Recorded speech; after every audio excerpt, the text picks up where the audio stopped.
بسم اللہ الرحمن الرحیم۔ ٹوپی یا پگڑی پر سجدہ ادا ہو جاتا ہے؟ ٹوپی اور پگڑی پر سجدہ کرنے کے بارے میں کیا حکم ہے؟ کیا اس طرح سے سجدہ ہو جائے گا یا پیشانی پر سجدہ کرنا ضروری ہے؟ شمشیر صاحب انڈیا سے۔ جی نبی صلی اللہ علیہ وسلم سے ثابت ہے سجدہ علی قوری امامتہ، آپ صلی اللہ علیہ وسلم نے امامے پر سجدہ کیا ہے، تو ٹوپی ہو یا پگڑی ہو اس پہ بھی سجدہ ادا ہو جائے گا۔ عصر کی نماز مغرب سے کتنا پہلے پڑھ سکتے ہیں؟ عصر کی نماز میں دیر ہو جائے تو کیا مغرب تک پڑھ سکتے ہیں یا اس سے کچھ پہلے دیر پڑھنے کی اجازت نہیں؟ عزیز الرحمن صاحب انڈیا سے۔ عصر کی نماز میں اتنی تاخیر کرنا کہ سورج غروب ہونے کے قریب ہو جائے، اور سورج میں جو ایک تپش ہوتی ہے نا، ہم جب سورج کی طرف دیکھتے ہیں تو دیکھا نہیں جاتا، تو لیکن جب سورج غروب کے قریب ہوتا ہے، تقریباً ایک نیزے پر ہوتا ہے غروب آفتاب کے وقت، تو اس وقت اس کی میں سرخی پیدا ہو جاتی ہے اور وہ برائٹنس کم ہو جاتی ہے، تو یہ مکروہ وقت شروع ہو جاتا ہے۔ اتنی تاخیر کرنا عصر میں یہ ناجائز ہے، حرام ہے۔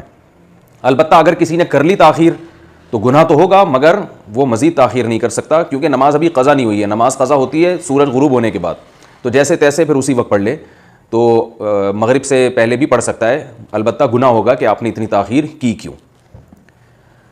گھر میں جماعت کے لیے اذان و اقامت کا حکم۔ کیا گھر میں جماعت کرانے کے لیے اذان دینا اور اقامت کہنا ضروری ہے یا نہیں؟ بختیار صاحب انڈیا سے۔ جی گھر میں جماعت جب آپ کرا رہے ہوں تو اگر جنگل میں گھر ہے، کہیں دور جہاں اذان کی آواز ہی نہیں آتی، پھر تو اذان بھی کہیں اور اقامت بھی، اور اگر مسجد ہے، محلے میں رہتے ہیں، وہاں مسجد میں اذان ہو چکی ہے تو گھر میں صرف اقامت کہیے، مسجد کی اذان کافی ہے، گھر میں پھر اذان کہنے کی ضرورت نہیں ہے۔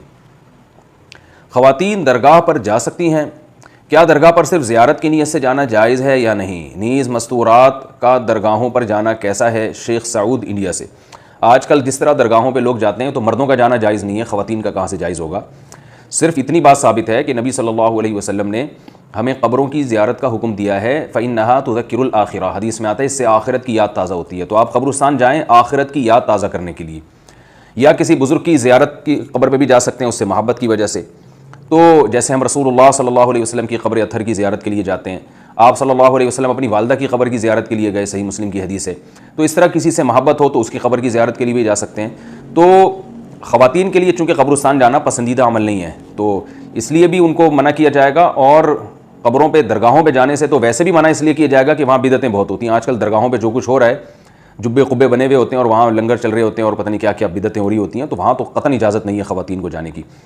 تو کسی بزرگ کی قبر پہ جانا جائز ہے، لیکن صرف قبر پہ اس نیت سے جانا کہ وہاں جا کے بزرگ کے لیے دعا کریں، آپ اس نیت سے جانا جائز ہے، اس کے علاوہ اور کوئی نیت صحیح نہیں ہے۔ اور وہ بھی وہ قبریں جہاں پہلے سے بدعتیں نہ ہو رہی ہوں، اگر کہیں درگاہ پر قوالیاں چل رہی ہیں یا جو دھوم دھڑکے آج کل درگاہوں پہ ہو رہے ہیں، منتیں مانی جا رہی ہیں، تو ایسے موقع پر جانے سے رک جانا چاہیے، کیونکہ آپ جب جائیں گے تو بدعت کی تائید ہوتی ہے، تو اس لیے ایسے موقع پہ آپ اجتناب کریں، گھر پہ بیٹھ کے ہی ان بزرگ کے لیے دعا مانگ لیں۔ قرآن مجید کپڑے میں لپیٹے بغیر رکھ سکتے ہیں؟ کیا قرآن مجید کو کپڑے میں لپیٹ کر رکھنا ضروری ہے یا کھلا چھوڑ سکتے ہیں؟ پرویز خان انڈیا سے۔ جی کپڑے میں لپیٹنا ضروری نہیں ہے، کھلا چھوڑ سکتے ہیں، لیکن کھلا چھوڑنے کا یہ مطلب کہ قرآن ایسے آپ کھول کے رکھ دیں اور ایسے ہی چھوڑ کے چلے جائیں تو یہ بے ادبی ہے، تو یہ ٹھیک نہیں ہے، بند کر کے رکھیں اس کو۔ البتہ کپڑے میں لپیٹنا یا غلاف میں بند کرنا ضروری نہیں ہے۔ مسبوق نے اتحیات کے بعد درود پڑھ لیا تو کیا حکم ہے؟ جماعت میں ایک یا دو رکعتیں چھوٹ جائیں تو آخری رکعت میں امام کے ساتھ اتحیات کے بعد درود شریف پڑھ سکتے ہیں یا نہیں؟ اگر پڑھ لیا تو کیا حکم ہوگا؟ پرویز خان انڈیا سے۔ اگر کسی کی ایک یا دو رکعتیں یا تین رکعتیں امام کے پیچھے رہ جائیں تو جب امام آخری قعدہ میں ہو تو آپ نے اتحیات پڑھ کے خاموش ہو جانا ہے۔ اگر آپ آگے مزید درود شریف پڑھ لیں گے تو یہ غلط کیا آپ نے، لیکن اگر آپ نے پڑھ بھی لیا ہے تو چونکہ آپ ابھی امام کے پیچھے ہیں اس لیے آپ پر سجدہ سہو واجب نہیں ہوگا۔ امام کی اقتداء میں مقتدی سے کوئی غلطی ہو جائے جب تک وہ امام کے پیچھے ہو تو پھر مقتدی پر سجدہ سہو واجب نہیں ہوتا۔ ہاں جب امام نے سلام پھیرا اور آپ کھڑے ہو گئے اور اپنی نماز آپ نے شروع کر دی ہے، اس دوران اگر آپ سے غلطی ہوگی تو پھر آپ پر سجدہ سہو واجب ہوگا۔ مالک پیسے دینے سے خاموش رہے تو مزدور کیا کرے؟ سیف اللہ صاحب صوابی سے۔ اگر آپ کسی کا کام کریں اور مالک کہے کہ بعد میں اس کا حساب کریں گے، پھر مالک خاموش رہے تو اس وقت مزدور کو کیا کرنا چاہیے؟ پیسے مانگنے چاہیے یا خاموش رہنا چاہیے؟ مزدور اگر خاموش رہے گا تو یاد رکھیں قیامت تک پھر وہ خاموش ہی رہے گا، پیسے نہیں ملیں گے۔ آج کل مارکیٹ میں چل یہی سسٹم رہا ہے۔ پہلی بات تو یہ ہے کہ جب آپ کسی کا کام کریں اور وہ پیسوں پہ کر رہے ہیں تو پہلے سے اجرت کا طے کرنا ضروری ہے۔ آپ بتائیں بھائی میں فری پھوکڑ میں کام نہیں کر رہا، صرف ثواب کے لیے نہیں کر رہا، مجھے پیسے بھی چاہیے اور اتنی دیر کام کروں گا اس کے یہ پیسے ہوں گے، پہلے سے اگر آپ اجرت طے نہیں کرتے تو یہ عمل ویسے ہی ناجائز ہے شریعت میں. پہلے سے اجرت کا طے کرنا کہ کتنے گھنٹے کی کتنی مزدوری کتنی دہاڑی آپ لیں گے, کس کا, دو طرح سے ہوتا ہے, یا تو ٹائم باؤنڈ ہوتا ہے معاملہ کہ بھئی 1 گھنٹے کے یا 1 دن کے اتنے پیسے لوں گا, یا 6 گھنٹے کام کروں گا اتنے پیسے لوں گا, یا بعض دفعہ کام کی دہاڑی لی جاتی ہے کہ گھنٹوں کو مت دیکھو, کام میں اتنا کروں گا, یہ کام جب میں کمپلیٹ کر دوں تو مجھے اتنے پیسے دے دینا. تو کسی بھی طریقے سے آپ کو طے کرنا ضروری ہے. اور باقی ہے کہ مالک اگر خاموش رہے تو اس کی خاموشی کو توڑ دیں آپ. مزدور اس کو بولے بھائی جان میرا کام کمپلیٹ ہو گیا, پیسے نکالو, شاباش. قرآن مجید میں اللہ نے بہت شدید وعید سنائی ہے, وَيْلٌ لِّلْمُطَفِّفِينَ الَّذِينَ إِذَا اكْتَالُوا عَلَى النَّاسِ يَسْتَوْفُونَ وَإِذَا كَالُوهُمْ أَوْ وَزَنُوهُمْ يُخْسِرُونَ. فرمایا تباہی ان لوگوں کے لیے جو اپنا حق لیتے ہیں تو ٹھیک طریقے سے, جب دینے کی باری آتی ہے ڈنڈی مارتے ہیں. تو جو مالک ملازمین سے کام لے رہا ہے ٹائم پہ بھرپور طریقے سے, جب ان کو ان کا حق دینے کی باری آتی ہے تو چپ بیٹھا ہوا ہے, چپ خاموش, تو وہ اس کا خاموش بیٹھنا جائز نہیں ہے. اس کو چاہیے کہ وہ ان کو بولے کہ بھئی یہ ہے, یہ آپ کے پیسے بنتے ہیں, اگر کوئی عذر ہے تو وہ ان کے سامنے رکھ دے.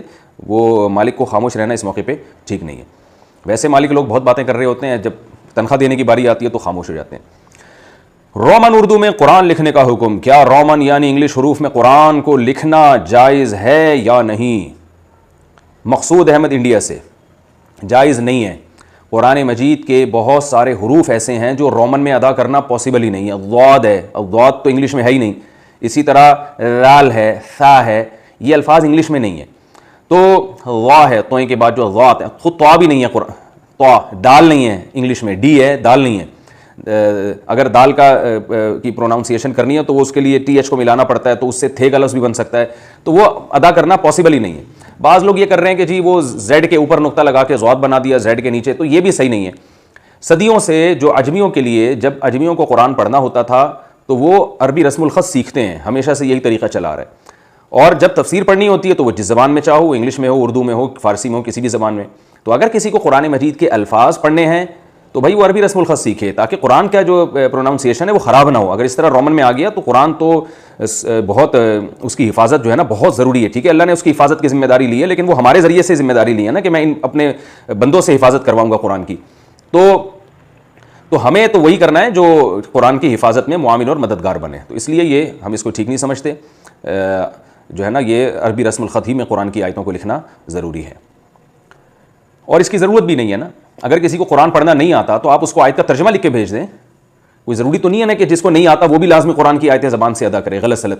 تو بھائی نہیں آتا تو کوئی بات نہیں, تفسیر پڑھ لو, تفسیر کا ثواب حاصل کر لو, یا قرآن کا مفہوم سمجھ لو. قرآن میں 2 چیزیں, ایک نظم اور ایک معنی. نظم کا مطلب اس کے جو الفاظ ہیں, جو تلفظ ہے, وہ بھی ایک الگ اہمیت رکھتا ہے, اور مفہوم بھی ایک الگ اہمیت رکھتا ہے. تو اگر آپ کو تلفظ نہیں آتا تو یا تو بھائی تلفظ سیکھیں, تجوید سیکھیں, عربی سیکھیں, یعنی عربی نہیں تو عربی رسم الخط سیکھیں, الف با تا ثا میں فرق سیکھیں. اور نہیں آتا تو آپ صرف تفسیر پہ اکتفا کریں. تو یوں ہونا چاہیے. اس کو آج کل بالکل ہی رومن میں قرآن بھی لکھنا لوگوں نے شروع کر دیا, ہم اس کو ٹھیک نہیں سمجھتے. نماز وطر کیسے پڑھیں, وطر پڑھنے کا مکمل طریقہ بتا دیں, اور آپ کس طریقے سے وطر پڑھتے ہیں یہ بھی بتا دیں. نیز اگر دعائے قنوت یاد نہ ہو تو اس کی جگہ کون سی دعا پڑھیں. ربیہ کراچی سے.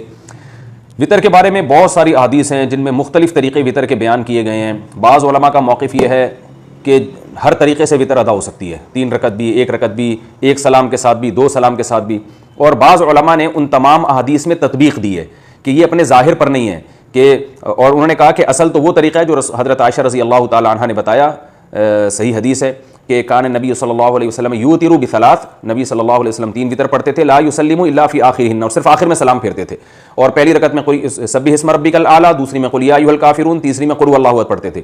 تو فقہائے حنفیہ نے اس حدیث کو اصل بنایا ہے, اور باقی احادیث میں تعویل کی ہیں, وہ اپنے ظاہر کے خلاف ہیں. وہ تعویلات کیا کی ہیں, ایک بہت طویل موضوع ہے, اس پر علماء بہت کچھ کہہ چکے ہیں. تو وہ میں کبھی موقع ملا تو انشاءاللہ میں اس کو ڈیٹیل میں ریکارڈ کرواؤں گا. جیسے حدیث میں آتا ہے کہ اوتر بواحدۃ, 1 رکعت وطر پڑھو, تو اس کا مطلب جو 1 رکعت وطر پڑھو یہ تو اردو میں ترجمہ ہے نا. اس کا مفہوم بہت سے فقہاء کے نزدیک یہ ہے کہ اوتر بواحدۃ, 2 رکعت کو 1 رکعت کے ذریعے طاق بنا دو. جب پہلے 2 رکعت اور اس کے بعد 1 رکعت ملاؤ گے تو یہ پچھلی 2 بھی جفت کے بجائے طاق بن جائیں گی, یعنی ایون کے بجائے آڈ بن جائیں گی. تو طاق کہتے ہیں آڈ کو. تو یعنی بہت ساری روایتوں میں اس طرح سے تطبیق دی گئی ہے. اس کے کیا دلائل ہیں, بہت طویل موضوع ہے. تو میں چونکہ فقہ حنفی کو فالو کرتا ہوں, باقی فقہ کو بھی درست سمجھتا ہوں میں, کہ فالو تو ایک ہی کو کرنا چاہیے. ایک کشتی کا سوار ہو آدمی جو ہے نا, وہ تھالی کا بینگن نہ بنے, کبھی ادھر لڑک رہا ہے کبھی ادھر لڑک رہا ہے. سب کو صحیح سمجھے, سارے اہل سنت والجماعت کے مکاتب فکر ہیں, حنفیہ, مالکیہ, شافعیہ, حنابلہ, فالو ایک کو کرنا چاہیے. تو میں اسی طریقے سے پڑھتا ہوں جیسے جو احناف کا قول ہے, پہلی رکعت پھر دوسری رکعت، پھر اس کے بعد اتحیات، پھر اتحیات کے بعد کھڑے ہو گئے، پھر اس کے بعد جناب کوئی بھی صورت پڑھی بہتر ہے، سورہ اخلاص پڑھیں جیسے حدیث میں آتا ہے، پھر اس کے بعد اللہ اکبر کہے، رفع الیدین یعنی کانوں تک ہاتھ اٹھایا، اور پھر اس کے بعد دعائے قنوت پڑھی۔ قنوت میں جو مشہور دعا ہے اللہم انا نستعینک ونستغفرک ونؤمن بک ونتوکل علیک، یہ والی بھی ہے، اللہم اہدنا فیمن ہدیت، یہ دعا بھی ثابت ہے، اور اس طریقے سے پوری نماز ادا کرتا ہوں میں۔ اور یہ والا طریقہ جو احناف جس طریقے سے پڑھتے ہیں، اتنی بات خوب سمجھیں، یہ ایسا طریقہ ہے کہ اس طریقے سے وطر پڑھنے پر سب کے نزدیک وطر ادا ہو جائیں گے، اور سب کے نزدیک افضل طریقہ یہی ہے، یہ ذہن میں رکھیں۔ یعنی مالکیہ کے نزدیک بھی اس طریقے سے وطر ہو جائے گا، شافعیہ کے نزدیک بھی ہو جائے گا، امام احمد بن حنبل کے نزدیک بھی ہو جائے گا، اور امام ابو حنیفہ کے نزدیک تو ہو ہی رہا ہے۔ تو چاروں فقہا، امام مالک، امام ابو حنیفہ، امام شافعی، امام احمد بن حنبل، چاروں کا اجماع ہے کہ اس طریقے سے وطر ادا بہرحال ہو جائیں گے۔ باقی طریقوں میں اختلاف ہے، کسی کے ہاں ہو رہا ہے، کسی کے ہاں نہیں ہو رہا، تو اس لیے بھی اس میں اچھا اس پر بھی اجماع ہے کہ اس طریقے سے ہو جائے گا، اور اس پر بھی اجماع ہے کہ سب سے بہتر طریقہ یہی ہے وطر پڑھنے کا۔ تو اس لیے اس لحاظ سے بھی اس کو فوکس کرنا چاہیے اس طریقے کو، کہ اس پر سب کے نزدیک وطر ادا ہو جائیں گے، اور یہ طریقہ صحیح حدیث سے ثابت بھی ہے۔ اور دوسری بات یہ کہ اس پر سب کے نزدیک افضل طریقہ یہی ہے وطر پڑھنے کا، تو یہ بے غبار ہے۔ اچھا بھائی، شارٹ کلپ کے ذریعے فتنہ برپا کرنا، کسی عالم دین کے بیان سے ایسی بات کاٹ کر کلپ بنانا جس کی وجہ سے عوام میں ان کے بارے میں بدگمانی پیدا ہوتی ہو، اور اسے سوشل میڈیا پر وائرل کر دینا کیسا ہے؟ آج کل اس کا بہت رواج ہو گیا ہے۔ عادل حسین انڈیا سے، یہ بہت جھوٹ ہے، بدترین جھوٹ ہے کہ آپ کسی کی بات کٹ کر کے اپنے مطلب کے مطابق اس کو ڈھال کے آپ لوگوں کے سامنے پیش کریں، یہ بہتان ہے، بہتان۔ یعنی ایک شخص کا وہ بات کہہ نہیں رہا اور آپ نے اس کی طرف منسوب کر دی، تو بہتان جو ہے نا، تو بہت بڑا گناہ ہے۔ یہ تو یعنی جھوٹ سے اوپر کی چیز ہے یہ، کہ آپ کسی کی طرف غلط بات منسوب کر دیں، ایسا نہیں کرنا چاہیے۔ اور دوسری بات یہ کہ جو علماء بیانات کر رہے ہیں، ہمیں تجربے کے بعد یہ ہمارے سامنے یہ بات ثابت ہوئی ہے کہ ہر مولانا کا، عالم کا اپنا چینل ہونا چاہیے، تاکہ کوئی دوسرا یہ کام کر نہ سکے۔ میں بہت بھگتا ہوں اس چیز کو کہ کوئی بھی اٹھا کے میرے بیانات کو بھی یہاں سے کاٹ کے کچھ ادھر سے ملا کے غلط امیج دنیا کے سامنے جا رہا تھا، اور پورے بیان سے کوئی ایک لطیفہ لے کے وہ چلا دیا، پورا بیان ایک طرف رہ گیا، تو اس سے بڑا برا امیج جا رہا تھا دنیا کے سامنے میرا۔ اور بہت سے لوگ جو ہے نا وہ فحاشی کی کو پروموٹ کرتے ہیں، تو اس کا طریقہ یہی ہے کہ تجربے کے بعد ایک بات ہمارے سامنے آئی، پہلے میں بھی نہیں مانتا تھا اس چیز کو، میں نے اجازت دی ہوئی تھی یار سب کو چلانے دو، جو بیان چلا رہا ہے۔ لوگوں نے مجھے بہت سمجھایا کہ ایسے سب کو اجازت نہ دیں، لیکن وہی ہے، ہمیں بھگتنا پڑا کہ بہت اس میں جو ہے نا لوگوں نے نیگیٹیوٹی پھیلائی اس سے۔ تو اس کا طریقہ یہی ہے کہ بھائی جو بھی اپنی بات ریکارڈ کروا رہا ہے وہ سب سے پہلے اپنے چینل پہ اپلوڈ کرے، تاکہ کاپی رائٹ جو ہے نا وہ اس کے پاس آ جائے، تاکہ پھر اس کی مرضی کے خلاف اگر کوئی کلپ بنا کے وائرل کرتا ہے تو اس کو اسٹرائک دے کے بند کر سکے، کیونکہ اس کے بغیر لوگوں کو قابو کرنا بہت مشکل ہے۔ تو علماء کو چاہیے کہ جو بڑے مشہور علماء میں دیکھ رہا ہوں کہ سب ان کے بیانات چلا رہے ہیں، اور ان کے پورے بیان میں سے صرف وہی حیا کے خلاف کوئی بات ہوگی وہ نکال لیں گے اور وہ چلاتے ہیں، پھر اس پہ عجیب فحش تصاویر لگاتے ہیں، اس کے عنوانات بڑے بےہودہ قسم کے عنوانات، تو لوگوں کے سامنے ان علماء کا امیج بہت خراب جاتا ہے پھر۔ تو جتنے بھی مشہور علماء ہیں ان کو چاہیے کہ وہ اپنا چینل الگ سے بنائیں، اور اس کو اپنے لوگ بٹھائیں اور اپنے قابو میں رکھیں اس کو، تاکہ یہ اس چیز کی نوبت نہ آئے۔ کیا جمعے کے دن کپڑے نہیں دھونے چاہیے؟ میں نے سنا ہے کہ جمعے کے دن کپڑے نہیں دھونے چاہیے، اس سے رسم بے برکتی ہوتی ہے، کیا یہ بات درست ہے؟ فراح خان کراچی سے۔ نہیں جی، ایسا کچھ نہیں ہے، جمعے کے دن کپڑے دھونے میں کوئی حرج نہیں ہے، کوئی بے برکتی نہیں ہوتی۔ کپڑے جب میلے ہو جائیں دھو لینے چاہیے، ہفتے کا انتظار نہیں کرنا چاہیے۔ اگر جمعے کو میلے ہو گئے، وہ میلے ہونے سے جو بے برکتی ہوگی نا وہ زیادہ ہوگی۔ تائی امی نے دودھ پلایا تو ان کی بیٹی سے نکاح کا حکم۔ میری تائی امی نے مجھے بچپن میں دودھ پلایا تھا، کیا اب میں تائی امی کی بیٹی سے شادی کر سکتا ہوں یا نہیں؟ محمد فہد انڈیا سے۔ جی آپ تائی امی کی بیٹی سے شادی نہیں کر سکتے۔ اگر تائی امی نے آپ کو دودھ پلایا تھا اس وقت جب آپ کی عمر 2 سال سے کم تھی، اس وقت اگر آپ کو دودھ پلایا تھا تو اب آپ تائی امی کی بیٹی سے شادی نہیں کر سکتے۔ امانت کے پیسے خود استعمال کر سکتے ہیں۔ میرے ایک دوست نے مجھے ایک کام کے لیے پیسے دیے کہ وہ سامنے والے کو دے دینا، مگر وہ کام 15-20 دن آگے ہو گیا ہے۔ دوست نے کہا کہ وہ پیسے ابھی اپنے پاس رکھو، جب دینے کا وقت آئے گا تو دے دینا۔ اب کیا وہ پیسے میں ان چند دنوں کے لیے اپنے استعمال میں لا سکتا ہوں؟ زکوان صاحب انڈیا سے۔ بھائی جس کی رقم ہے اس کی پرمیشن کے بغیر آپ یہ رقم استعمال نہیں کر سکتے، اس سے پرمیشن لے لیں پھر آپ جو مرضی کریں۔ پیش گوئی کے ذریعے آن لائن ٹریڈنگ کرنا، آج کل ایک آن لائن ٹریڈنگ ہے، اس میں یہ پیش گوئی لگائی ہوئی ہے کہ مارکیٹ اگلے 1-2 دن میں اوپر جائے گی یا نیچے۔ اگر پیش گوئی ٹھیک ہو جاتی ہے تو پروفٹ ہوتا ہے، ورنہ نقصان ہوتا ہے۔ یہ دیکھنے میں جوئے کی طرح لگتا ہے، لیکن مارکیٹ جب چلتی ہے تو اسے دیکھ کر ٹیکنیکلی طور پر صحیح اندازہ بھی لگایا جا سکتا ہے کہ مارکیٹ اب کس طرح جائے گی، تو یہ جوئے میں آئے گا یا نہیں آئے گا۔ عبداللہ ناصر بھائی، عبداللہ ناصر صاحب ایک بات یاد رکھیں کہ رسول اللہ صلی اللہ علیہ وسلم نے صحیح حدیث میں ایسی چیز کو بیچنے سے منع کیا ہے جو آپ کے قبضے میں نہ ہو، یہ اصول یاد رکھیں۔ آن لائن جب بھی آپ کوئی چیز خریدتے ہیں تو پہلے اس چیز پر اپنا قبضہ آپ کا ہوگا، پھر آپ آگے اس کو بیچ سکتے ہیں، اس سے پہلے نہیں بیچ سکتے۔ بعض دفعہ آن لائن ٹریڈنگ ایسی ہوتی ہے، کرنسی بک رہی ہوتی ہے، وہ کرنسی آپ کے بینک کے اکاؤنٹ میں آتی نہیں ہے، بس ڈالر آپ نے وہیں بیٹھے بیٹھے بیچ دیے، اب دیکھا کہ اگر وہ مہنگا ہو گیا ڈالر تو آپ نے پروفٹ لے لیا، گر گیا ہے تو وہ آپ کو نقصان ہو گیا، تو یہ ڈفرینس برابر کرتے رہتے ہیں، تو یہ بالکل جوا ہے۔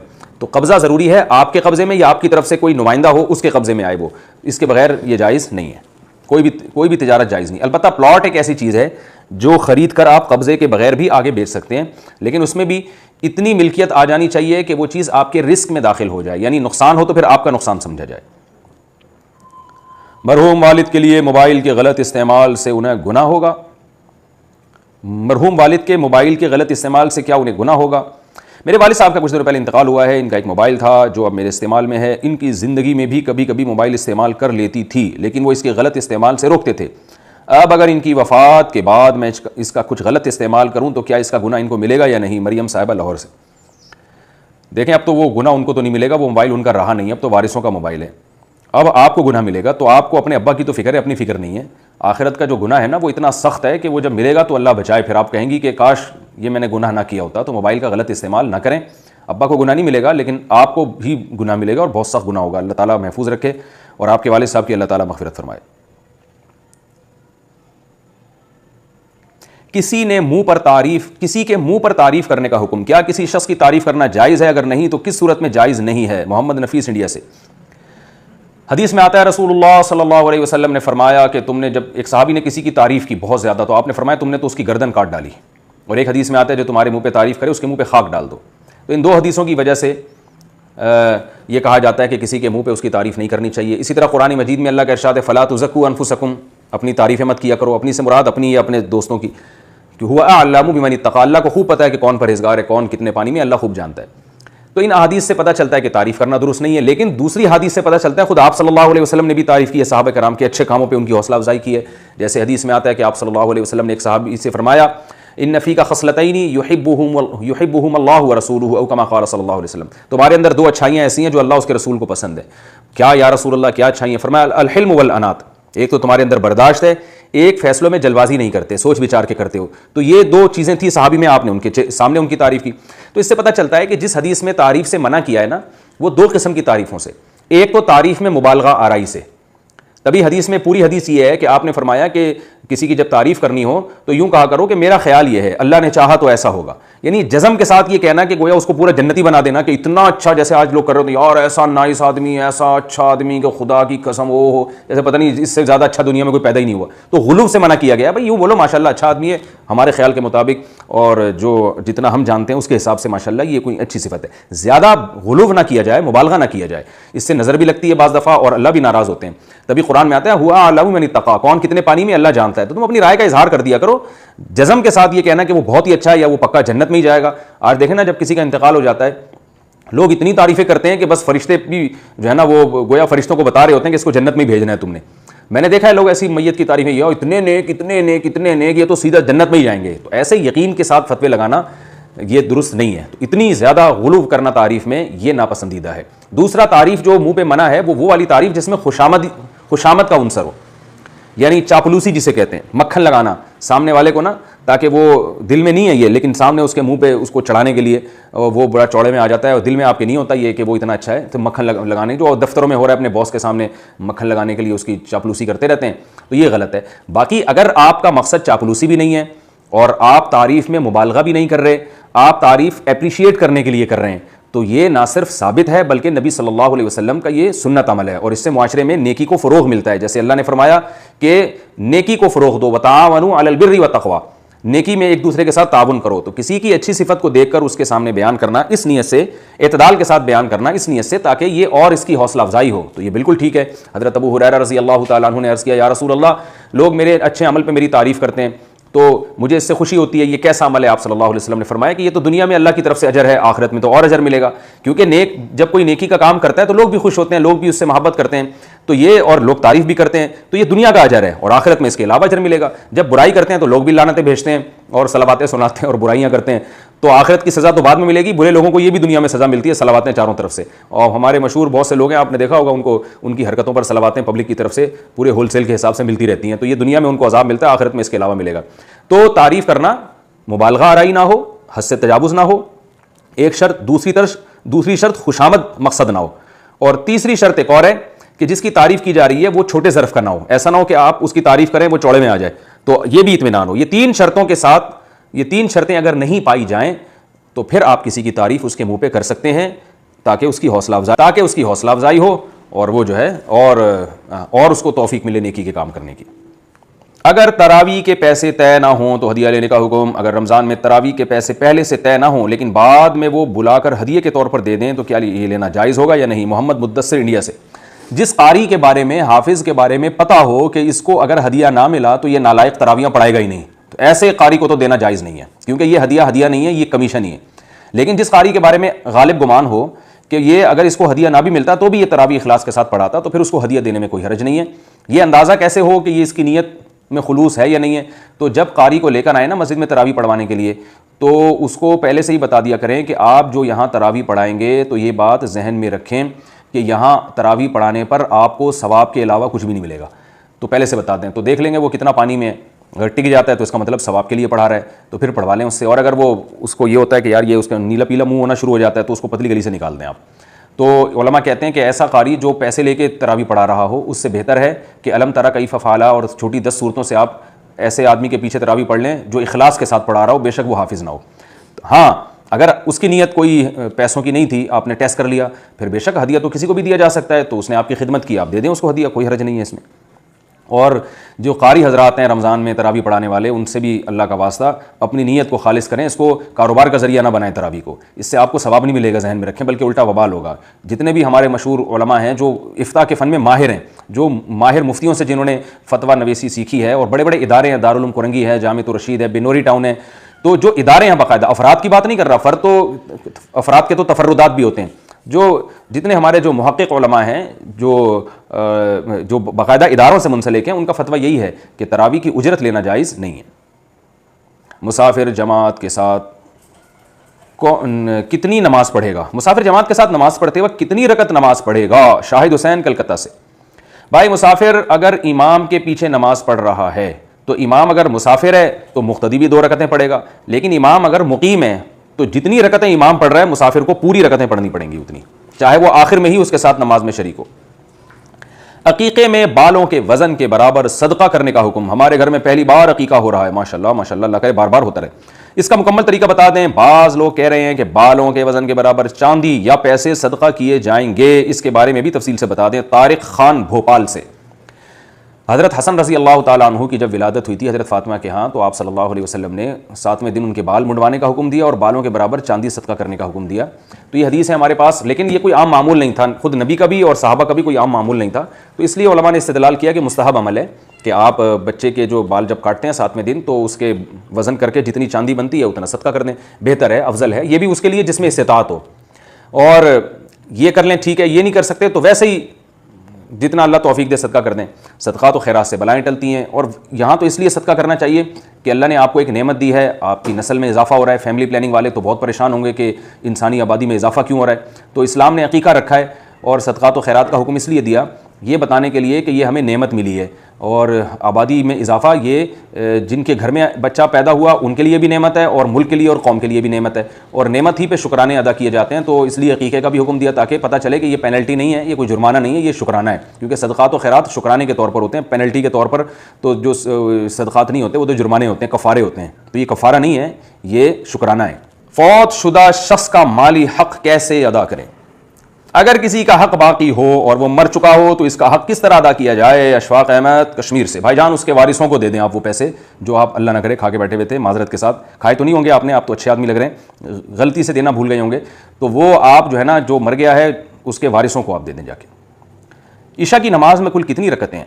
اگر عشاء کی نماز میں 15 رکعتیں پڑھی جائیں لیکن وتر کے بعد وہ نفل نہ پڑھے جائیں تو اس میں کوئی حرج تو نہیں ہے۔ یہ کیا لکھا ہوا پتہ نہیں نام، شیز امیر عمان۔ بھائی عشاء میں اصل تو 4 فرض ہیں اور 2 سنت مؤکدہ ہیں، بس اس لحاظ سے عشاء کی 6 رکعتیں ہیں، 4 فرض اور 2 سنت مؤکدہ۔ وتر جو ہے وہ تو رات کی نماز ہے، اس کا عشاء سے براہ راست تعلق نہیں ہے، تو یہ ٹوٹل ہیں 4 فرض پڑھ لیے، 2 سنت پڑھ لیے، اور وتر اگر آپ جلدی پڑھنا ہے بہتر تو یہ تہجد میں پڑھے جائیں، اٹھنے کا یقین نہ ہو تو پھر آپ پہلے ہی پڑھ لیں تو بس اتنا کافی ہے۔ باقی تو غریبیاں ہیں، حدیث میں آتا ہے بین کل اذانین صلاۃ، صحیح حدیث ہے، ہر 2 اذانوں کے درمیان نماز ہے، دو اذان سے مراد اذان اور اقامت. تو عشاء سے پہلے جو اذان ہے اور اقامت ہے اس کے درمیان نماز پڑھنا بھی ثابت ہے, نفل ہے, وہ سنت نماز ہے, یعنی غیر موقدہ. تو وہ کم سے کم 2 رکعتیں, زیادہ سے زیادہ 4 رکعتیں, اور 4 سے زیادہ بھی کوئی پڑھنا چاہے تو پابندی نہیں ہے. اور نوافل جتنے چاہیں پڑھ لیں, 2 سنت موقدہ کے بعد 2 نفل اور پڑھ لیں, بہت اچھی بات ہے. 3 رکعت وتر کے بعد 2 نفل پڑھ لیں, اچھی بات ہے. لیکن بعض علماء کی تحقیق یہ ہے کہ یہ جو حدیث میں آتا ہے اجعلوا آخر صلاتکم وطرا, اپنی آخری نماز وتر کو بناؤ, تو بعض علماء اس حدیث کے لحاظ سے کہتے ہیں کہ وتر جو 2 رکعت نفل کے بعد, وتر کے بعد 2 رکعت نفل جو پڑھنے تھے وہ پہلے ہی پڑھ لیں. تو وہ ایک الگ اختلافی مسئلہ ہے کہ وتر کے بعد 2 رکعت نفل وہ منسوخ ہیں یا نہیں ہیں, وہ ہمیشہ پڑھے ہیں کہ نہیں پڑھے. لیکن کوئی پڑھنا چاہے تو ممانعت بھی نہیں ہے, اور پہلے پڑھنا چاہیں تو بھی ٹھیک ہے. تو عشاء جو ہے نا جو صحیح پوری ہے وہ تو 4 فرض ہیں اور اس کے ساتھ 2 سنت موقع ہیں, باقی گریبیاں ہیں. تو 17 رکعتیں بھی ہیں گریبی میں, چاہیں تو 15 رکعتیں پڑھ لیں, چاہیں تو 13 رکعتیں پڑھ لیں, اور چاہیں تو صرف 6 پر اکتفا کر لیں. لیکن وتر پھر رات کو پڑھنے پڑیں گے. شب برات کی عبادت اور روزے کا حکم, کیا 15 شعبان کی کوئی عبادت ہے؟ جو لوگ 15 شعبان کی رات اسپیشل جاگ کر عبادت کرتے ہیں اور روزے کا بھی اہتمام کرتے ہیں, کیا یہ حدیث سے ثابت ہے؟ ام انجم سیالکوٹ. 15 شعبان کا روزہ تو کسی صحیح حدیث سے ثابت نہیں ہے, اس لیے اس کو تو چھوڑ دینا چاہیے اس کو. اور کیونکہ ضعیف حدیث سے بہرحال کسی عمل کا ثبوت نہیں ہوتا. 15 شعبان کے روزے کے بارے میں جو حدیث ہے وہ ضعیف ہے, تو اس سے عمل ثابت نہیں ہوتا. اور باقی کوئی مخصوص عبادت نہیں ہے. اور 15 شعبان میں بہت اختلاف ہے علماء کا کہ یہ اس کی رات کی کوئی فضیلت ہے بھی یا نہیں. بہرحال جمہور اس کی فضیلت کے قائل ہیں, تو اگر کوئی اس کی فضیلت کی بنیاد پر عبادت کرنا چاہے تو عبادت کا کوئی مخصوص طریقہ نہیں ہے, جیسے چاہیں عبادت کریں, بلکہ مخصوص طریقہ ایجاد کر لینا یہ بدعت ہے. اور اس کے بارے میں میرا ایک تفصیلی بیان ہے یوٹیوب پہ, وہ پورا مدلل بیان ہے, وہ بھی آپ جو ہے جو سننا چاہے وہ سن سکتا ہے. اس میں کیا اڑوس پڑوس مل کر گھر میں جماعت کرا سکتے ہیں؟ اگر ایک ہی گھر کے 7 افراد ہوں اور 2-3 آدمی پڑوسی کے ہوں تو کیا گھر پر جمعے کی نماز ادا کر سکتے ہیں؟ اچھا, گھر میں اڑوس پڑوس مل کر گھر میں جمعہ کی نماز کرا سکتے ہیں, یہ پوچھ رہے ہیں. اگر ایک ہی گھر کے 7 افراد ہوں اور 2-3 آدمی اڑوس پڑوس ہوں, 2-3 آدمی پڑوسی کے ہوں, تو کیا گھر پر جمعے کی نماز ادا کر سکتے ہیں جبکہ حافظ قرآن موجود ہو؟ ہدایت اللہ صاحب کشمیر سے. شہر میں یہ درست نہیں ہے, کیونکہ جب جمعے کی نماز مسجد میں ہو رہی ہے, چاہے وہ محدود افراد میں ہی ہو رہی ہے, تو ایسی صورت میں گھر میں جمعے کی نماز جو ہے وہ پڑھنا, جمعے کی نماز اگر شہر میں ہو چکی ہے تو مکروہ تنزیہ ہے یہ عمل, اگر نہیں ہوئی تو مکروہ تحریمی ہے. تو احتیاط اسی میں ہے کہ جمعے کے دن جب گھروں میں آپ ظہر کی نماز پڑھیں گے کسی عذر سے, تو ظہر ہی پڑھیں گے, جمعہ نہیں پڑھیں آپ. جمعے میں متعین افراد ہونا اذن عام کے خلاف ہے. آج کل جمعہ پڑھنے کے لیے اشخاص کی تعداد متعین کر لی گئی ہے, کیا یہ جمعہ کے لیے اذن عام کی شرط کے خلاف تو نہیں ہے؟ شیخ ریاض صاحب سری نگر سے پوچھتے ہیں. یہ درست ہے کہ فقہاء نے یہ جمعے کی صحت کے لیے شرط لگائی ہے کہ اذن عام ہو, یعنی کھلی اجازت ہو. تو ہم نے تو محدود کر دیا 4-5 افراد, گورنمنٹ نے محدود کیا, ہم نے تو نہیں کیا. تو حکومت نے محدود کر دیا, تو اذن عام والی شرط تو نہیں پائی جا رہی. تو اس میں بات یہ ہے کہ ایک تو یہ شرط بعض فقہاء ذکر کرتے ہیں, بعض ذکر نہیں کرتے, یہ اختلافی مسئلہ ہے. اور جب مسئلہ اختلافی ہو, مجتہد ہو, تو حکومت کے فیصلے کی وجہ سے جو حکومت جس پہ فیصلہ کرتے وہ نافذ ہو جاتا ہے. تو حکومت نے چونکہ 4-5 آدمیوں کو جمعہ پڑھنے کی اجازت دی ہے, تو گورنمنٹ کے اس لا اور قانون کی وجہ سے بالاتفاق اب سب کے نزدیک نماز درست ہو جائے گی. وہ اذن عام والی شرط رہے گی نہیں, معتبر نہیں رہے گی. تو اس لیے جب گورنمنٹ نے اجازت دے دی تو حکومت کی اجازت دینے کے بعد پھر مسجد میں 4-5 افراد بھی اگر جمعے کی نماز پڑھتے ہیں, یعنی امام کے علاوہ 4 افراد ہوں, تو وہ نماز ادا ہو جائے گی, جمعہ ادا ہو جائے گا. جماعت کرانے کا اہل کون ہے؟ اگر جماعت کے لیے 2 لوگ موجود ہوں, ایک داڑھی والا جو کہ قراءت صحیح نہیں کر سکتا, دوسرا داڑھی منڈوانے والا جو قراءت اچھی کرتا ہے, اب ان دونوں میں سے کس کو امام بنایا جائے؟ نصر اللہ درویش راولپنڈی سے. بھائی اگر جو داڑھی والا ہے نا وہ واجب درجے کی بھی قراءت اگر کر سکتا ہے, اتنی کہ بس نماز ادا ہو جائے, یعنی موٹے موٹے حروف ادا کر سکتا ہو, ذال اور زا میں فرق کر سکتا ہو, سین اور ثا میں فرق کر سکتا ہو, تو اتنی واجب درجے کی قراءت اگر ادا کر سکتا ہے, بے شک زیادہ خوبصورت قراءت نہ کرے, بہت زیادہ تجوید کا ماہر نہ ہو, تو داڑھی والے ہی کو ترجیح دینی چاہیے. کیونکہ فاسق آدمی کو اپنے اختیار سے امام بنانا یہ جائز نہیں ہے, مکروہ ہے. اگرچہ فاسق کے پیچھے نماز ادا ہو جاتی ہے, لیکن اپنے اختیار سے اس کو امام بنانا یہ درست نہیں ہے. تو اس لیے داڑھی والے کو بنائیں جو ضروری درجے کی قراءت بھی کر سکتا ہو, بے شک وہ قل اللہ احد سے نماز پڑھا دے, انا اعطیناک الکوثر سے نماز پڑھا دے. لیکن اگر وہ واجب قراءت بھی ادا نہیں کر سکتا اور اتنا بھی نہیں کہ حروف میں فرق کر سکتا ہو, تو پھر بغیر داڑھی والے کو امام بنا دینا جو واجب قراءت ادا کر سکتا ہو, یہ پھر ایسی صورت میں بغیر داڑھی والے کو بنا دیں. داڑھی والے کو چاہیے کہ اس کے پیچھے نماز پڑھے, کیونکہ وہ پھر فرض قراءت ہی ادا نہیں کر پا رہا ہے جو داڑھی والا ہے. قرض پر زکوٰۃ کی ادائیگی کا حکم. کیا قرض پر زکوٰۃ دینی ہوگی جبکہ پتہ ہی نہ ہو کہ قرض کب واپس ہوگا؟ اگر 20 سال بعد قرض واپس ہو تو کیا 20 سال کی اکٹھے زکوٰۃ دینی ہوگی؟ طاہر انصاری فرانس سے. بھائی جب آپ نے کسی کو قرض دیا تو آپ کو ہر وقت اختیار ہے قرض لینے کا, اگرچہ آپ نے اس کو مہلت دی ہو کہ میں 10 سال بعد لوں گا، 1 سال بعد لوں گا، لیکن یہ شرط شریعت میں کالعدم ہے. میں نے کسی کو قرض دیا اور میں نے کہا کہ 1 سال بعد پیسے واپس لوں گا، تو یہ شرط شریعت میں کالعدم ہے. میں کل بھی واپس لے سکتا ہوں کیونکہ میری رقم ہے، جب چاہوں میں واپس لوں. تو آپ کو بھی اختیار ہے جب چاہیں آپ واپس لیں. تو اگر آپ کو یہ جب آپ نے پیسے دیے تھے آپ کو یہ امید ہے کہ میں جب مانگوں گا رقم واپس مل جائے گی، آج نہیں یا کل مل جائے گی، پرسوں مل جائے گی یا 2 سال کے بعد مل جائے گی، بہرحال جس رقم کے واپس ملنے کی امید ہو، غالب گمان ہو، تو اس رقم پہ آپ کو زکوٰۃ دینی پڑے گی، ہر سال زکوٰۃ دینی پڑے گی. اور اگر جس رقم پر کہ واپسی کی آپ کو امید ہی نہ ہو تو اس پہ آپ کو زکوٰۃ واجب رہتی نہیں ہے. آپ کو امید نہیں تھی کہ یہ دے گا مجھے، لیکن اتفاق سے اس نے 20 سال کے بعد دے دی وہ رقم واپس. تو اب اس میں علماء کے دونوں قول ہیں. بعض علماء یہ کہتے ہیں کہ پچھلے 20 سالوں کی زکوٰۃ بھی آپ کو دینی پڑے گی، بعض یہ کہتے ہیں کہ نہیں پچھلی زکوٰۃ ساقط ہو گئی. تو احتیاط اسی میں ہے کہ پچھلے 20 سالوں کی زکوٰۃ بھی دے دیں. لیکن دوسرا قول بھی ہے اور وہ اس میں آسانی ہے کہ اگر نہ بھی دیں تو انشاءاللہ گناہ نہیں ہوگا. وزیر اعظم ریلیف فنڈ میں زکوٰۃ دے سکتے ہیں کیا؟ وزیر اعظم اور وزیر اعلیٰ کے ریلیف فنڈ میں زکوٰۃ کی رقم ادا کی جا سکتی ہے، اس سے انکم ٹیکس میں چھوٹ ملتی ہے. محمد عرفان بنگال انڈیا سے. بھائی مجھے نہیں پتا کہ وزیر اعظم ریلیف فنڈ میں زکوٰۃ صحیح ٹھکانے پہ جائے گی یا نہیں جائے گی. جس چیز کی مجھے تحقیق نہ ہو میں اس پہ کیسے آپ کو گائیڈ کر سکتا ہوں. حکومت کے جو کام ہوتے ہیں ان میں جب بہت بڑا فنڈ آتا ہے تو ایسا بھی ہوا ہے ماضی میں کہ وہ حکومتی اہلکار کھا گئے، بہت بڑی رقم کھا گئے، کچھ غریبوں میں دے دی اور زیادہ تر کھا گئے. اور ایسا بھی ہوا ہے کہ دی ہے، ہوا ہوگا یقیناً ماضی میں ایسا بھی. تو اب ہمیں نہیں پتا کہ یہ کیا ہوگا. تو آپ کو اگر اعتماد ہے تو آپ دے دیں. میں جب تک کسی چیز کی تحقیق نہ کر لوں میں اس کے بارے میں اپنی رائے دے نہیں سکتا. تو مجھے نہیں پتا کہ حکومت نے اس میں جو ہے نا اس کام کو فیئر رکھنے کے لیے اور واقعی مستحقین تک رقم پہنچے اور اس میں ذرا بھی دھاندلی نہ ہو، اس کے لیے گورنمنٹ نے کیا نظام بنایا ہے. تو جب تک وہ مجھے علم نہیں ہوگا تو میں اس کے بارے میں اپنی رائے دے نہیں سکتا. تو جس کو اعتماد ہے وہ دے دے، اس کی زکوٰۃ ادا ہو جائے گی. جس کو اعتماد نہیں ہے وہ خود دے. تو بہتر یہی ہے کہ آپ خود غریبوں تک پہنچائیں نا. جتنا انسان کو خود رقم پہنچانے میں اطمینان ہوتا ہے اتنا کسی اور کو دینے میں نہیں ہوتا.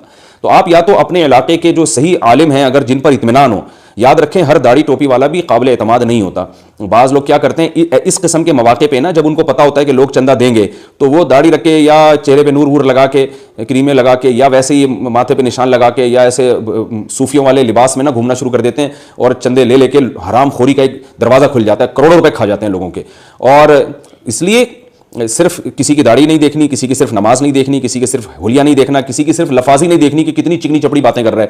تو آج کل جو ہے نا فراڈ بہت ہے دنیا میں، لوگ کیش کراتے ہیں. مجھے بہت افسوس ہوتا ہے کہ جب بھی کوئی ملک پہ ایسے حالات آتے ہیں، الحمدللہ لوگوں میں ایک جذبہ ہے، لیکن اس جذبے کو بعض لوگ بہت ناجائز کیش کراتے ہیں اور حرام خوری کا ایک دروازہ کھل جاتا ہے. تو ایسے پھینکے نہیں اپنی صدقات و خیرات کو. اگر آپ کو حکومت پہ اعتماد ہے تو آپ حکومت کو دیں، اور بہتر یہی ہے کہ خود جا کے سروے کریں یا کسی ایسے عالم پر جو آپ جس کو جانتے ہوں ذاتی طور پر، جن سے مالی لین دین آپ ذرا محلے میں کر کے دیکھیں، آپ ان سے جس پر اعتماد ہو تو پھر آپ ان کے ذریعے غربا اور مساکین کو رقمیں پہنچائیں، ان کو راشن تقسیم کریں. الحمدللہ مساجد کے ائمہ، بہت سے مسجدوں کے امام حضرات یہ کام کر رہے ہیں.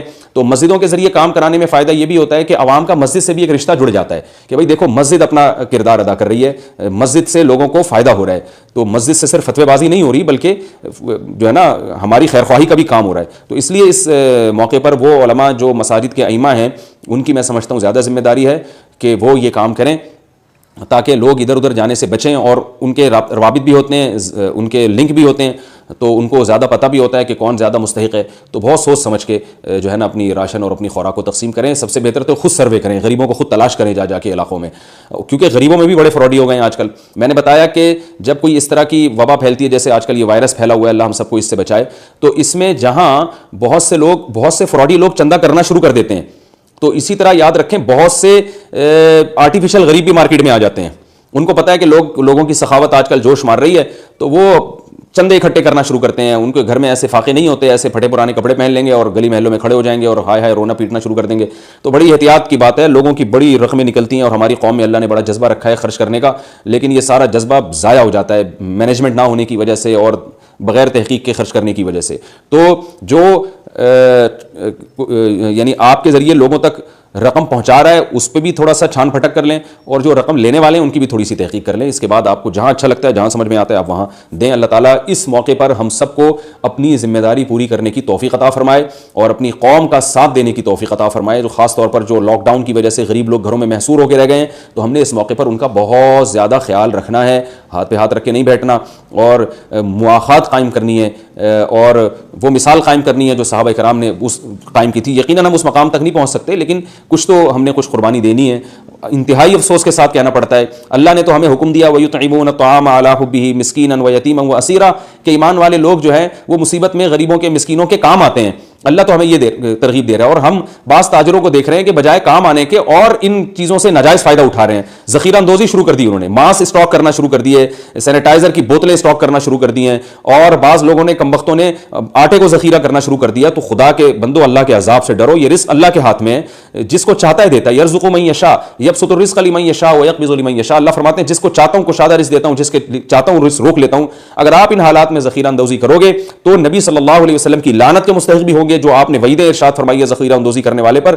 اور آپ نے فرمایا جو ذخیرہ اندوزی کرتا ہے, جو جالب ہے, جو مال کھینچتا ہے, بس سب کچھ میری جیب میں آ جائے, تو اللہ تعالیٰ اس کے مال کو تلف کر دیتے ہیں. یہ بددعا دی ہے نبی صلی اللہ علیہ وسلم نے.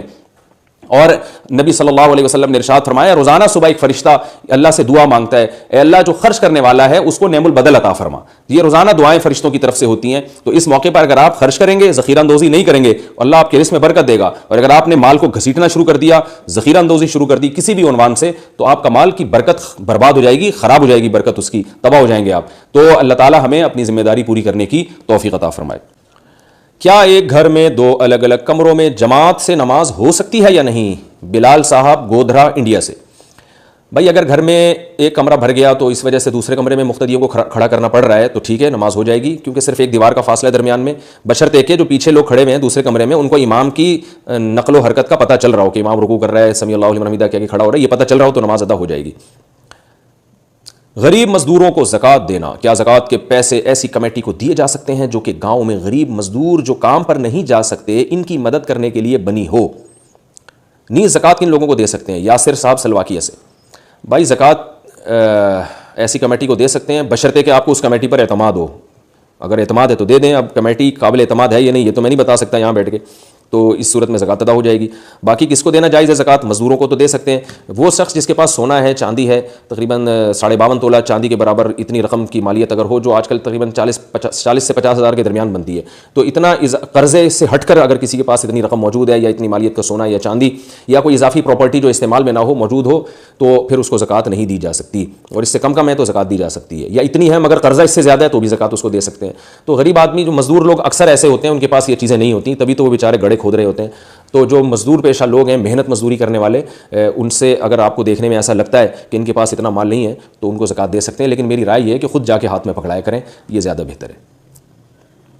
سال مکمل ہونے سے پہلے زکوٰۃ دینے کا طریقہ. میں یکم رمضان کو زکوٰۃ کا حساب کرتا ہوں اور جلد ہی دے دیتا ہوں. اب حالات کے پیش نظر وقت سے پہلے زکوٰۃ دینے کا کیا طریقہ ہے؟ نیاز صاحب دمام سے. جی دے سکتے ہیں, دے کے لکھ لیں کہ اتنی زکوٰۃ دی ہے. جب یکم رمضان آئے, آپ چونکہ یکم رمضان کو زکوٰۃ دیتے ہیں تو یکم رمضان آئے تو پھر آپ دیکھ لیے گا کہ بنتی کتنی ہے. تو اگر کم دی ہے تو تھوڑی سی اور زیادہ دے دیے گا, زیادہ دے چکے ہیں تو وہ غریبی ہو گئی, صدقہ ہو گیا, نفلی صدقہ ہو گیا.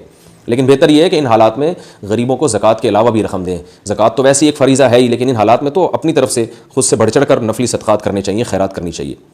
ظہر کی نماز کب تک پڑھ سکتے ہیں؟ اگر کسی وجہ سے ظہر کی نماز پڑھنے میں دیر ہو جائے تو اسے کب تک ادا کر سکتے ہیں؟ ہدایت اللہ صاحب کشمیر سے. دیکھیے ظہر کی نماز کا وقت کب تک رہتا ہے؟ جمہور علماء کے نزدیک ظہر کی نماز کا وقت مثل اول پہ ختم ہو جاتا ہے, جس کو شافعی وقت کہا جاتا ہے, جس پہ اہل حدیث حضرات بھی نماز پڑھتے ہیں. یہ جمہور کا مذہب ہے, اور صاحبین یعنی امام ابو حنیفہ کے جو دو شاگرد ہیں, امام ابو یوسف, امام محمد کا بھی یہی مذہب ہے. تو اس لیے بہتر یہی ہے, احتیاط اسی میں ہے کہ ظہر اس وقت سے پہلے باہر صورت پڑھ لی جائے. اتنی تاخیر کرنا ٹھیک نہیں ہے کہ آپ شافعی وقت کے بعد جا کے ظہر پڑھیں, کیونکہ پھر اختلاف علماء کا اختلاف ہے اس میں, اور نماز کو ایسے اختلاف کی بھینٹ چڑھانا درست نہیں ہے. تو اس لیے ظہر بہرحال شافعی وقت سے پہلے پڑھ لیں. اور عصر کی نماز کا وقت جو ہے جمہور علماء کے نزدیک وہ اس وقت شروع ہو جاتا ہے جو امام شافعی وقت ہے, جو سعودی عرب میں ہے نا, مثل اول جسے کہتے ہیں, جب ہر چیز کا سایہ ایک گنا ہو جاتا ہے. تو اس وقت ظہر کی عصر کی نماز کا وقت شروع ہو جاتا ہے. تو یہ امام ابو حنیفہ کے جو دو شاگرد ہیں, امام ابو یوسف, امام محمد کا بھی یہی قول ہے, اور تینوں ائمہ کا بھی یہی قول ہے. تو اس لیے اس وقت اگر عصر کسی نے پڑھ لی تو عصر ادا ہو جائے گی. لیکن افضل یہ ہے کہ عصر مثل ثانی پہ پڑھی جائے, جو امام ابو حنیفہ کا قول ہے.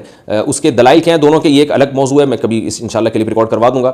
تو امام ابو حنیفہ کے نزدیک جب مثل ثانی شروع ہوتا ہے نا, جو ہندوستان, پاکستان اور بنگلہ دیش میں, برما میں یہی نماز کا ٹائم عصر میں اسی وقت میں نمازیں ہوتی ہیں, تو یہ وقت دلائل کے لحاظ سے بھی اس کو ترجیح ہے, اور اس لحاظ سے بھی کہ اس وقت سب کے نزدیک عصر کی نماز ادا ہو جائے گی، یعنی اختلاف سے آپ نکل آئیں گے، تو اس لیے عصر کو بہتر ہے کہ مثل ثانی پہ پڑھی جائے، یعنی ہر چیز کا سایہ جب دگنا ہو جاتا ہے، جو احناف کا مشہور وقت ہے، اور ظہر مثل اول سے پہلے پہلے، یعنی شافعی وقت کے شروع ہونے سے پہلے پہلے ظہر کی نماز پڑھ لی جائے، تو اس طرح سے تمام ائمہ کے نزدیک آپ کی ظہر بھی درست ہو جائے گی اور آپ کی عصر بھی درست ہو جائے گی۔ شعبان کے روزوں کی فضیلت۔ اچھا نہیں، کوئی مجلس میں ٹوپی پہننا عار سمجھے تو کیا بغیر ٹوپی کے نماز پڑھے؟ میرے دوست نے نماز کے لیے پرانی ٹوپی پہنی تو میں نے کہا کہ اس کے ساتھ آپ معزز مجلس میں جانا پسند نہیں کرتے، اس لیے آپ یہ نہ پہنیں۔ اس نے کہا کہ میں تو نئی ٹوپی کے ساتھ اس بھی لوگوں کے سامنے آنا پسند نہیں کرتا، تو کیا ایسے شخص کو ننگے سر نماز پڑھنی چاہیے؟ ظاہر خان کوئٹہ سے۔ فقہاء نے لکھا ہے کہ جس لباس کو پہن کے آپ عام مجلس میں نہیں جا سکتے وہ لباس پہن کے اللہ کے سامنے بھی نہ کھڑے ہوں، لیکن اس عام مجلس سے مراد ہے دینداروں کی، نیک لوگوں کی مجلس، کیونکہ بعض لوگ ایسے ہیں ان کے سامنے تو آپ چڈی بنیان میں بھی جائیں تو ان کو برا نہیں لگے گا، تو عام مجلس مراد نہیں ہے۔ اور بعض بہت ہی زیادہ لبرل لوگ ہوتے ہیں، ان کے سامنے تو چڈی میں جائیں گے تو بہت خوش ہوتے ہیں، وہ آپ کو اور رسپیکٹ کریں گے، بہت ہی ماشاءاللہ براڈ مائنڈڈ قسم کا آدمی ہے، گھٹیا سوچ نہیں ہے کہ پورے کپڑے پہنے، تو ہر آدمی کا اپنا مجلس کا معیار ہوتا ہے، تو یہاں مراد دیندار علماء صلحاء کی مجلس، تو علماء صلحاء کی مجلس میں تو بغیر ٹوپی کے جاتے ہوئے انسان کو شرم آتی ہے، پراپر ڈریس میں ٹوپی بھی داخل ہے، تو اس لیے یہ آپ کے بھائی نے جو دلیل دی ہے یہ درست نہیں ہے، نماز ٹوپی پہن کے ہی پڑھنی چاہیے۔ ہاں سڑی ہوئی پرانی ٹوپی، یا جیسے آج کل مسجد میں چٹائیوں والی ٹوپیاں ہوتی ہیں، ایسا لگتا ہے کوئی خیرات مانگنے کے لیے بندہ کھڑا ہوا ہے، وہ ٹوپی پہن کے، وہ ٹوپی کے بغیر نماز پڑھنا زیادہ افضل ہے، کیونکہ وہ ٹوپی پہن کے آدمی واقعی کسی عزت والی مجلس میں نہیں جا سکتا، عزت دار مجلس میں، اس لیے پراپر ٹوپی ہونی چاہیے جو دیکھنے میں اچھی لگے، ننگے سر نماز پڑھنا بہتر نہیں ہے، ٹوپی پہن کے نماز پڑھنی چاہیے۔ شعبان کے روزوں کی فضیلت۔ کیا شعبان کے روزے رکھنے چاہیے؟ اگر ہاں تو کتنے روزے ہوتے ہیں؟ نیز کیا ان روزوں میں قسم کے کفارے کے روزے کی نیت کر سکتے ہیں؟ ثواب دونوں کا ملے گا۔ ام نجم ثاقب سیالکوٹ سے حدیث میں آتا ہے کہ آپ صلی اللہ علیہ وسلم شعبان میں بہت کثرت سے روزے رکھا کرتے تھے، تو بھائی کوئی متعین تعداد نہیں ہے، جتنے چاہیں روزے رکھ لیں آپ، لیکن علماء نے عام لوگوں کو 15 شعبان کے بعد روزے رکھنے سے اس لیے منع کیا ہے کہ رمضان کے روزوں کی قوت میں کمی نہ ہو جائے، تو اتنے زیادہ نہ رکھیں کہ رمضان کے رکھنے کے قابل نہ رہیں یا وہ بہت مشکل لگنے لگے، تو اتنے رکھیں کہ رمضان آرام سے گزر سکے اور اس میں کوئی ویکنیس نہ ہو، کمزوری نہ ہو۔ باقی شعبان کے روزوں میں اگر آپ کفارے کی نیت کریں گے یا نظر یا منت کے روزے یا قضا روزے کی نیت کریں گے تو پھر وہ قضا اور منت والے ہوں گے، شعبان والے نہیں ہوں گے، وہ یہ خوب ذہن میں رکھیں۔ کیا گھر میں نماز پڑھتے ہوئے اذان بھی دی جائے گی؟ موجودہ صورتحال میں گھر میں جماعت میں اذان دی جائے گی یا نہیں؟ محمد ذیشان کراچی سے۔ جی موجودہ جو وائرس ابھی دنیا میں پھیلا ہوا ہے اس میں جب آپ گھر میں جماعت کرائیں گے تو اذان نہیں کہیں گے۔ عبداللہ بن مسعود رضی اللہ تعالیٰ عنہ کا ارشاد ہے اذان الحی یکفینا، محلے کی اذان ہمیں کافی ہے، تو محلے میں جب اذان ہو گئی تو بس وہ کافی ہے، گھر میں جماعت کے لیے دوبارہ اذان نہیں دی جائے گی، صرف اقامت کہیں۔